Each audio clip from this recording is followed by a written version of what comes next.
ប្រជាពលរដ្ឋរងគ្រោះដោយខ្យល់កន្ត្រាក់ក្នុងស្រុករមាសហែកទទួលអំណោយមនុស្សធម៌ពីសាខាកាកបាទក្រហមកម្ពុជាខេត្តស្វាយរៀង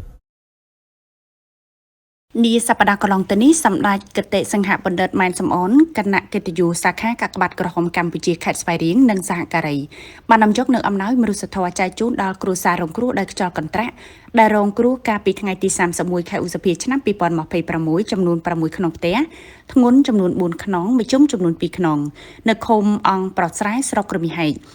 សម្ដេចគតិសង្ហបណ្ឌិតបានសម្ដែងនៅការសោកស្ដាយជាខ្លាំងចំពោះការខូចខាតផ្ទះសម្បែងនិងទ្រព្យសម្បត្តិរបស់បងប្អូននាពេលកន្លងទៅសម្ដេចគតិសង្ហបណ្ឌិតបានគូបញ្ជាក់ថាកាកបាទក្រហមកម្ពុជាដែលមានសម្ដេចគតិប្រិទ្ធបណ្ឌិតប៊ុនរនីជាប្រធានតែងតែឈរនៅលើគោលការណ៍មនុស្សធម៌ដោយមិនទុកឲ្យប្រជាពលរដ្ឋណាម្នាក់រងគ្រោះដោយអត់បាយឬគ្មានទីជម្រកដោយសារតែអាជ្ញាធរមិនបានដឹងឮឬមិនបានដោះស្រាយនោះឡើយទោះបីជាស្ថិតនៅក្នុងកលៈទេសៈណាក៏ដោយចំណែកអំណោយមនុស្សធម៌ជាស្បៀងអាហារសម្ភារៈប្រើប្រាស់និងថវិកាត្រូវបាននាំយកមកចែកជូនក្នុងថ្ងៃនេះបានជួយសម្រាលនៅការលំបាកចំពោះមុខនិងផ្ដល់ភាពកក់ក្ដៅដល់ក្រុមគ្រួសារជនរងគ្រោះទាំងអស់សម្ដេចគតិសង្ហបណ្ឌិតក៏បានមានមតិប្រាំផ្ញើដល់ប្រជាពលរដ្ឋដែលរងគ្រោះរងផលប៉ះពាល់សូមបង្កើននូវការប្រុងប្រយ័ត្នខ្ពស់ចំពោះអាកាសធាតុដែលមានការប្រែប្រួលជាចតហេតុជាពិសេសនៅក្នុងកំឡុងពេលត្រៀមចូលនៅក្នុងរដូវវស្សាសូមការពារសុវត្ថិភាពសមាជិកគ្រួសារនិងកុមារតូចៗនៅពេលមានភ្លៀងខ្យល់ខ្លាំងត្រូវណែនាំកូនចៅឲ្យនៅក្នុងផ្ទះឬរកជម្រកដែលមានសុវត្ថិភាពខ្ពស់ជៀសវាងការជ្រកក្រោមដើមឈើធំៗនិងត្រូវបិទទូរស័ព្ទ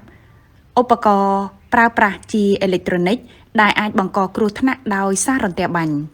គប្បីថែរក្សាសុខភាពនិងអនាម័យត្រូវរស់នៅមានអនាម័យផឹកទឹកដាំឆ្អិនឬទឹកដែលបានចម្រាញ់ស្អាតដើម្បីការពារជំងឺដង្កាត់ផ្សេងៗឬការប្រែប្រួលអាកាសធាតុភ្លាមៗផងដែរ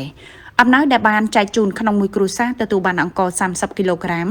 មី1កេសទឹកស៊ីអ៊ីវ6ដបត្រីខ10កំប៉ុងកន្ទេលជ័របត់1ឃីត1កញ្ចប់មានមុង1ភួយ1ក្រមា1សារ៉ុង1ថវិកា100000រៀល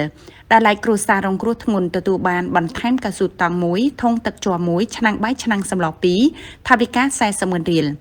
សម្ដេចគតិសង្ហបណ្ឌិតម៉ែនសំអនបានឧបត្ថម្ភដល់អ្នករងគ្រោះធ្ងន់ក្នុងមួយគ្រួសារថវិកា30000រៀលអ្នករង